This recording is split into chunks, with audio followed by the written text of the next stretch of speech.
NBA history, Larry Bird really connected with the fans in the city of Boston. Just had that about him. Fans seem to feed off of him and vice versa. Bird out there with Kevin McHale, then it's Parrish, then there's and it's Ainge at the shooting guard position. Who's in the game for the Celtics.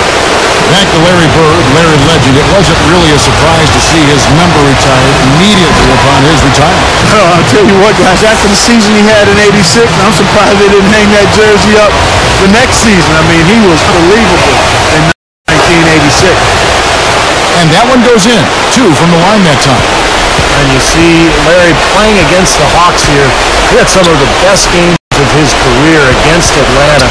And how about the duel he had with Dominique Wilkins in the playoffs all those years ago? And you did not want to mess with Tree Rollins, a true intimidator on the court.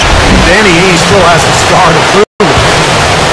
Back to Bird just a second, Steve, against the Hawks. He had that game where he had 60 against them, and then Clark was so dialed in, he was calling shots as he went up the court. Well, Bird could definitely talk with the best of them. You didn't know he was doing it, but unless you were out there between the lines, he was discreet with it. But he ended up with 60 that night, guys. And for his last shot, he said he hit it from in the trainer's lap, and sure enough, he hit a 3, got fouled, and fell into the Hawks trainer. The Hawks bench, guys, went wild cheering. Right before, and putting it up, Wilkins. Can't get him. Here's McHale.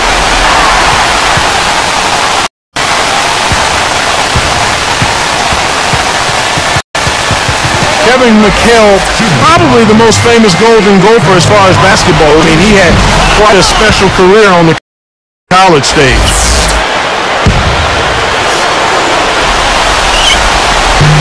And he ends up missing both free throws. And it's the Hawks ball, trailing 4. Ripple against Johnson. Here's Focus. Second chance effort, and Parrish sends it back. And a cold spell for them coming out of the half, missing their first shot. It's a tough start. Took him no time at all on that one. First got 22 points. Talking about Kevin McHale in college, he didn't start out incredibly dominant, but his junior and senior years, he became... He was always consistent in his college career. The jump was made during his junior year. That's when he really got better, not only down on the block, but with his free throw shooting, and he became a double-double machine at that point. Three-pointer, and again, Boston with the triple. What a touch from deep. Bird's range really unrivaled among NBA players during his time. Here's Rivers. Can't get it to go. So Boston will take it the other way. You know, when this front court came together, Boston, it was really something special. I mean, in 2 years, they added Bird, McHale, and Parrish. That's really borderline unfair. Yeah, that's right, because after Larry's rookie year, they traded for Parrish in the 3rd pick from the Warriors and then used the pick to select Kevin McHale. And then those 3 guys grew together over the next decade and became absolute dominant. That's 5 on the clock.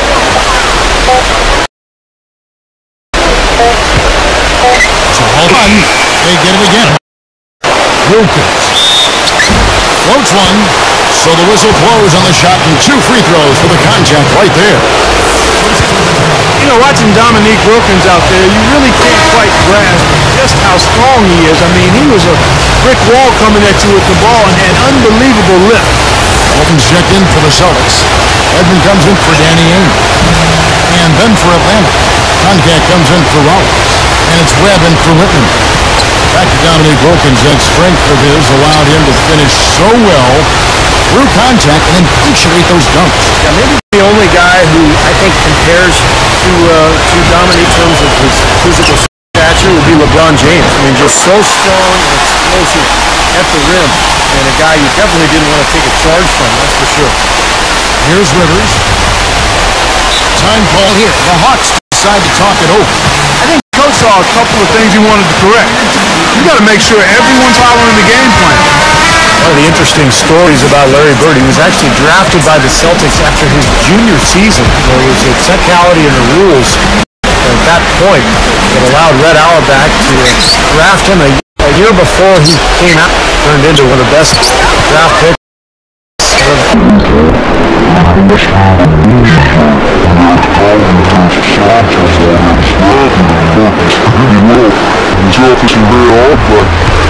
It took him early, let him play out his senior year, and had him waiting. I mean, 6 overall for a player you had to wait a year for, that's a pretty good indication of the talent that Bird had.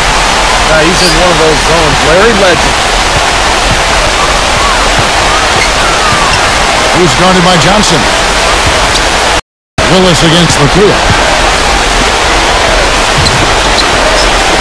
Webb with it. He's got 7.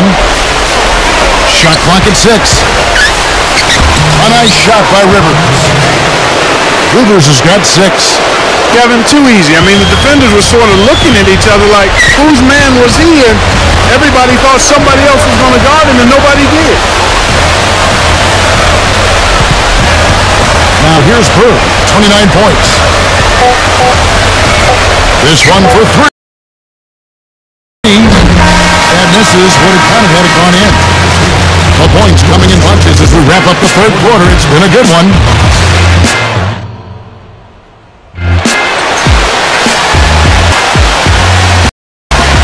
And you look back at that glorious period of the 80s in the NBA, Bird was just so dominant. He won 3 titles in Boston, and of course had that magical, so to speak, rivalry with Irvin Magic with the Lakers. They dominated that decade together. Fourth quarter on the court for the Hawks. We've got Johnson. Livingston is out there with Dominique Wilkins. Then it's Whitman. And it's Cohn with the 5. Home in the paint. And Steve, back to what you were saying. Deep down, though, you knew Magic and Bird loved competing against each other. Clark, you were right there on the court many times against those guys. Yeah, absolutely. I mean, 2 fantastic players. And to this day, it's still argued over who was better. But they were certainly the best of the best in the 80s. I mean, 8 of the 10 NBA titles went to either Bird's Celtics or Magic's Lakers. Ames, the pass to Seasting. They're moving the ball. Johnson.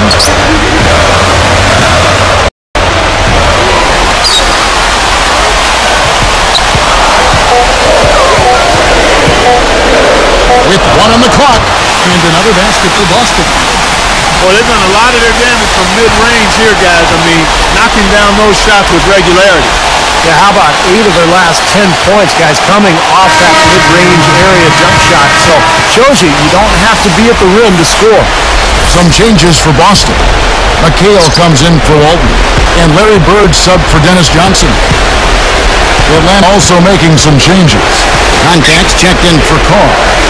Kevin Lewis subbed in for Dominique Wilkins. And the rebound goes to Ames. Celtics leading by 11. On the wing.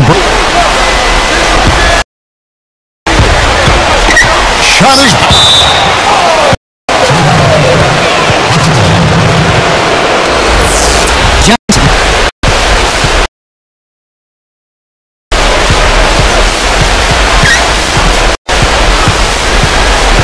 He passes to Willis. McHale's here. Gathers. And Willis gets it to go. Both of these teams have really stepped it up offensively.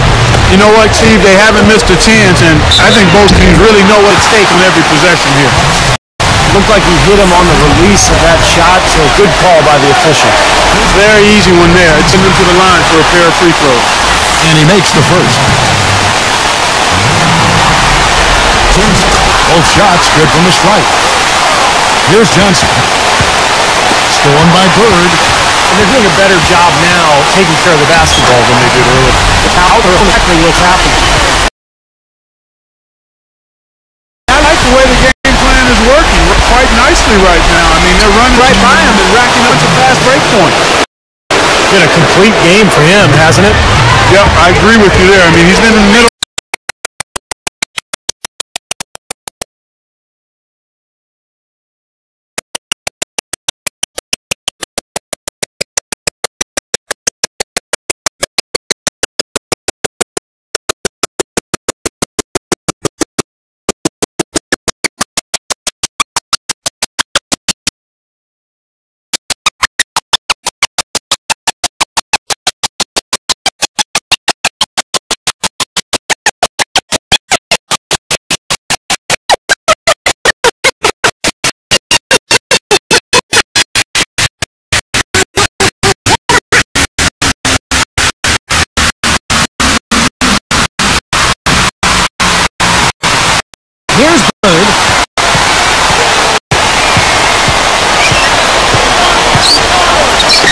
a three.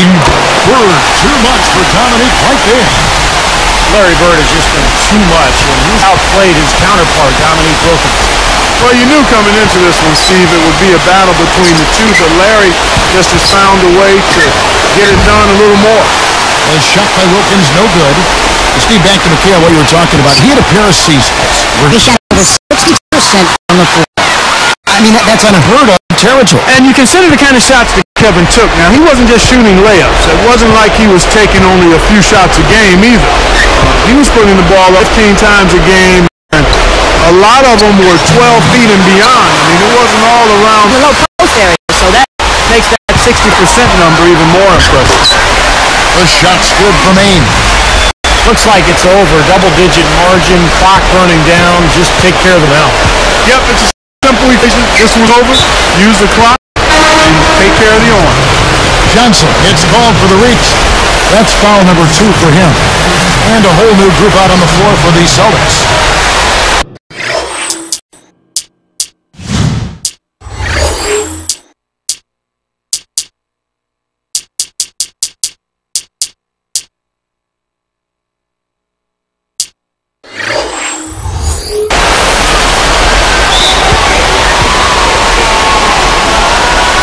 Now a timeout called by Boston.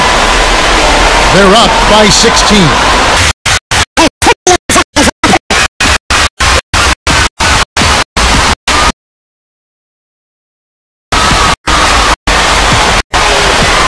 And the Celtics making a change here.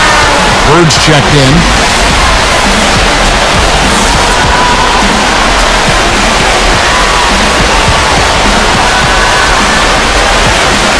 Here's Rivers.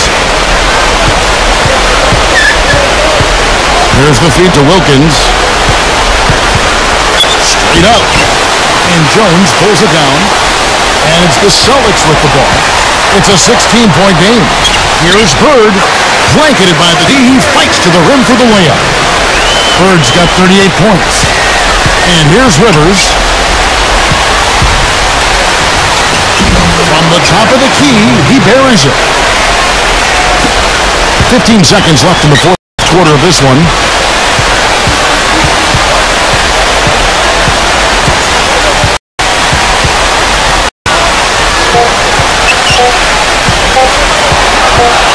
And Bird, and so Austin easily grabbing this one. Fun game to look back on, but in the end, the Celtics just too much for the Hawks. A lot of great players on this Celtics team, and they can hurt teams in so many ways, just as the Hawks found out. It's been great checking back on some NBA history, and who epitomizes that more than the great Larry Bird. Thanks for joining us. For Steve Kerr and Clark Kellogg, Kevin Harlan saying good night, everyone.